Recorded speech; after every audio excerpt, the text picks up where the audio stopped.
See, right now, if I tell you, or if you're not me, let's say your dean tells you, from tomorrow all of you what kind of clothes you should wear, immediately there'll be protests in the college. If your dean goes further and says, everybody must eat only 4 idlis in the morning,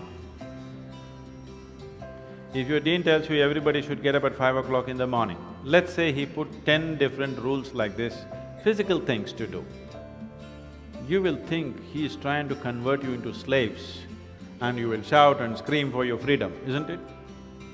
But look at yourself and see, right now, somebody else, if they determine what should happen around you, you feel like a slave. But right now, somebody else is determining what should happen within you. Is this not slavery? Somebody can decide whether you're happy or unhappy. Is this not slavery? Somebody can decide whether you will be a pleasant human being or an unpleasant human being. Is this not slavery? What happens within you, somebody else determines. This is the worst form of slavery, isn't it? Isn't it so? It is just that because everybody is like that, it seems to be normal. It is not. It is not normal. Just because everybody is like that, it does not become normal. This human being, life around you will not happen, will never happen 100% the way you want it. And it should not happen. Because if everything happens the way you want it, where do I go? I'm very happy it's not happening your way And now that you're a student, you're still a student, I believe about 60–70% is happening your way. When you get married, the percentage will get reversed.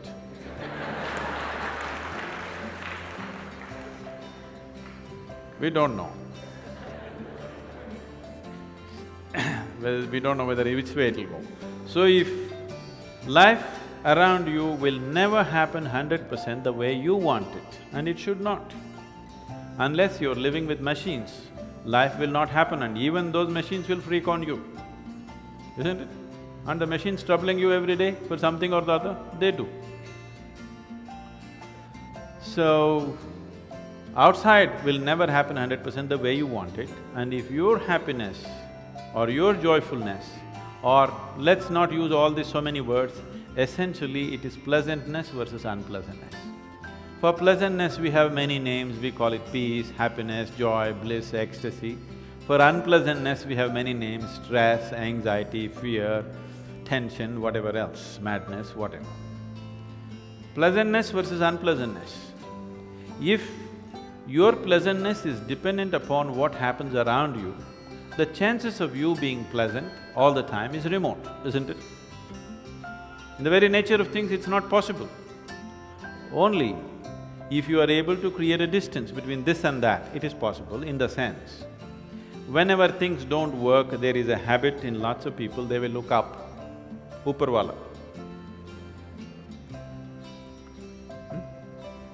Isn't it? The whole world is looking up. Looking up.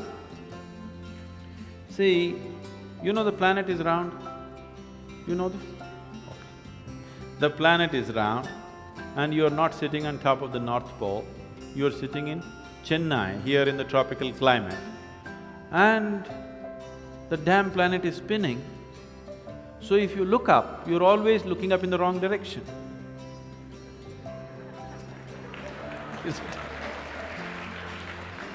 You're invariably looking up in the wrong direction, isn't it so?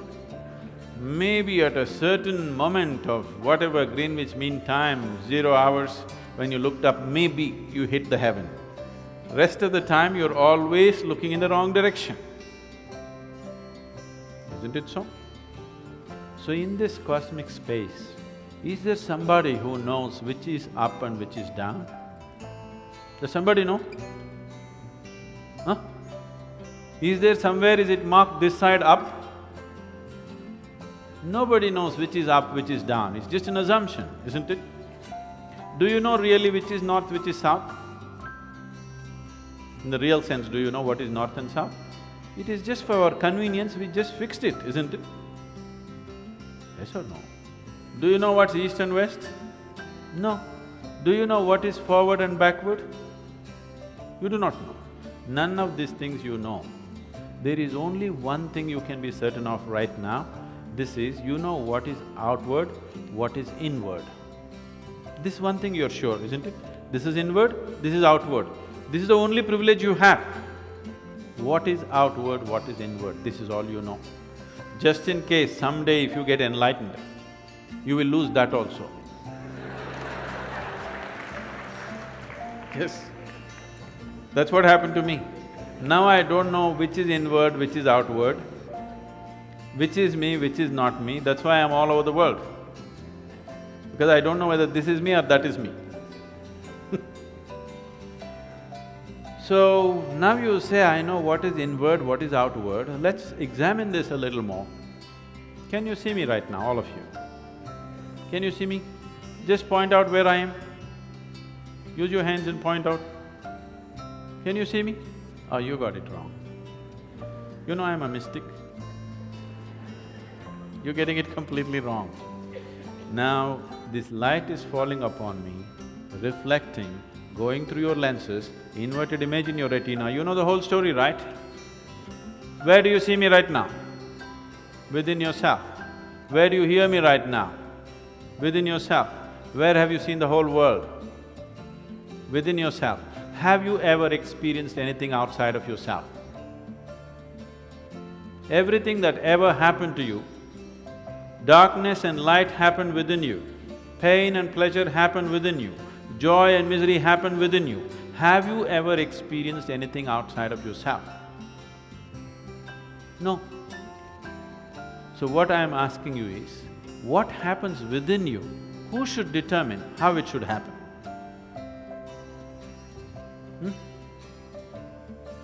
What happens within you? Who should determine how this should happen? Somebody else? Definitely you should determine what should happen within this, isn't it? So if you determine what's happening within this, your whole experience of life will be determined by you, nobody else but you, isn't it? The events around you may not be determined by you, but how your experience of life is on this planet is 100% determined by you if you take charge of this. If you leave it loose, just about anybody will determine it. They will, not consciously, they also like you by accident.